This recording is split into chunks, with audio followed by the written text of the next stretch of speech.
¿cuál es la estrategia de planeación tributaria para reducir el impacto de la reforma, repartiendo utilidades antes del 31 de diciembre del 2022? ¿Qué aspectos serían necesarios considerar? ¿Qué otras estrategias podrían aplicarse?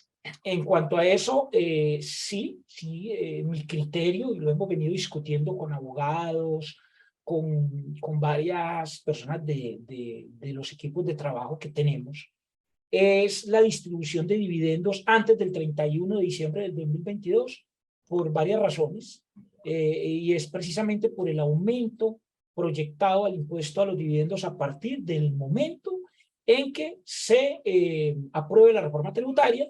Muchas compañías están planeando un cierre contable y fiscal ahorita en noviembre para poder generar asambleas antes del 31 de diciembre. ¿Sí? Por ejemplo, también para capitalizar los dividendos que no estén en efectivo, ¿sí? Y pues eso implicaría unas estrategias de las que hemos venido estudiando y hemos venido hablando, como por ejemplo, cambios en políticas contables respecto a lo que se entiende por periodo contable. ¿Tengo yo la posibilidad de hacer esos cambios? En mi criterio, sí. Temas de convocatorias, ¿sí? ¿Cómo voy a convocar la asamblea? ¿Sí? Proyectar esos dividendos frente al estado de flujo de efectivo. ¿Cuáles de esos dividendos que tenemos en el patrimonio están en efectivo y cuáles no?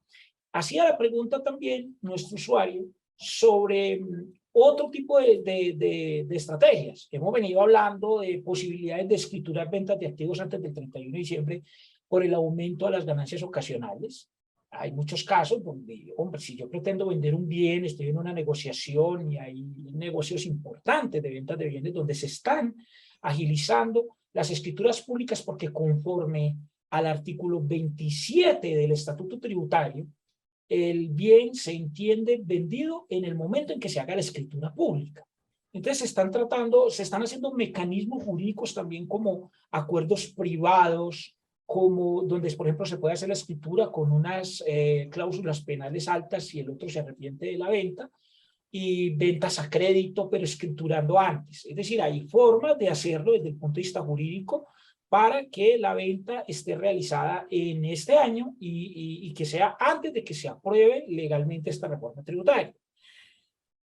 Bueno, hay otros un poco más complejos, como la consolidación de algunos proyectos BIS y de las nuevas, pues que sabemos que todo el tema de rentas exentas del artículo 235-2 y demás, pues necesitan ser consolidados antes de la aprobación de la reforma tributaria, así como las nuevas CESE o zonas económicas especiales que se crearon con la ley 1955-2019 y las que están en el artículo 182-68 del estatuto en cuanto a la consolidación de los requisitos para que queden antes de la reforma tributaria. Y hay otros, como por ejemplo, que están en unos videos distintos porque nos hicieron esa pregunta aparte sobre el tema de reducir la vida útil de los activos.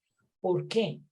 Porque las vidas útiles muy largas inflan la utilidad contable frente a la fiscal. Y cuando yo inflo la utilidad contable, porque pongo edificios a 90 años, por ejemplo, se me inflan los dividendos por distribuir y por lo tanto el impuesto al dividendo, porque recuerden que el dividendo que se reparte es el contable, ¿sí? Y también se aumenta el valor intrínseco contable y fiscal para el tema del impuesto al patrimonio. Entonces estamos planteando ya en muchas empresas estrategias de planeación tributaria que son legales, porque es que usted está actuando dentro de la norma. Es que en ningún momento es ilegal que usted defina la vida útil contable hacia abajo, por ejemplo, que no la pongamos tan larga. Yo les recomiendo ahí que lean un artículo que está en internet que se llama, lo pueden buscar en Google como Unificación de la vida útil contable y fiscal global contable, y ahí explicamos eso en un poquito más de detalle, pues porque por el tiempo eso da para un video aparte, que de hecho lo tenemos porque está la pregunta. El 5 me dice, oiga, no aplicar el método de la participación patrimonial. Imagínense que aplicar el método de la participación patrimonial es opcional. Así lo dice la NIP en el párrafo 14.4 y la NI 28. ¿Y por qué? ¿Y eso qué tiene que ver con la reforma tributaria?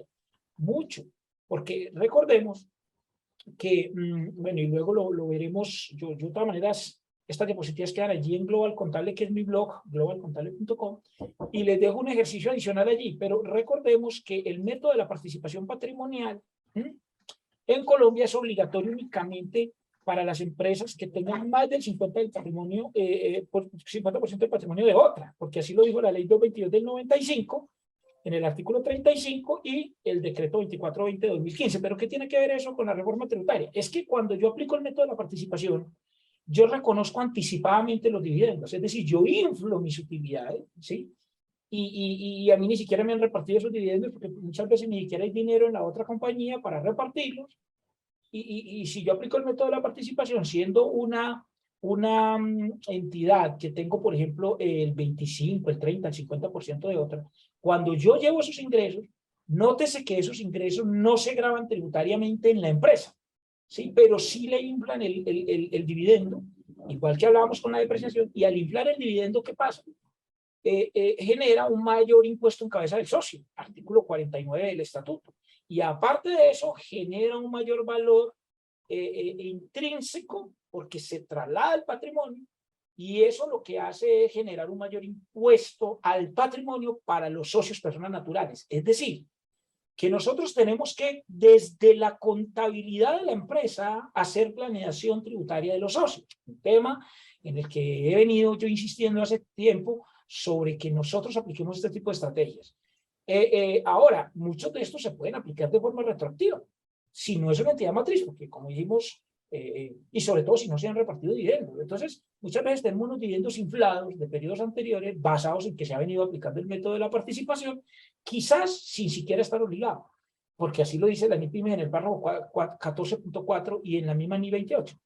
Entonces, esas son como unas estrategias, no podría ampliar un poquito más, pero básicamente son esas las que uno podría mencionar acá de estrategias de planeación tributaria y que vamos a estar trabajando en nuestros cursos de cierre contable y fiscal, por lo que todo el mundo está acosado por hacer rápidamente cierre contable y fiscal.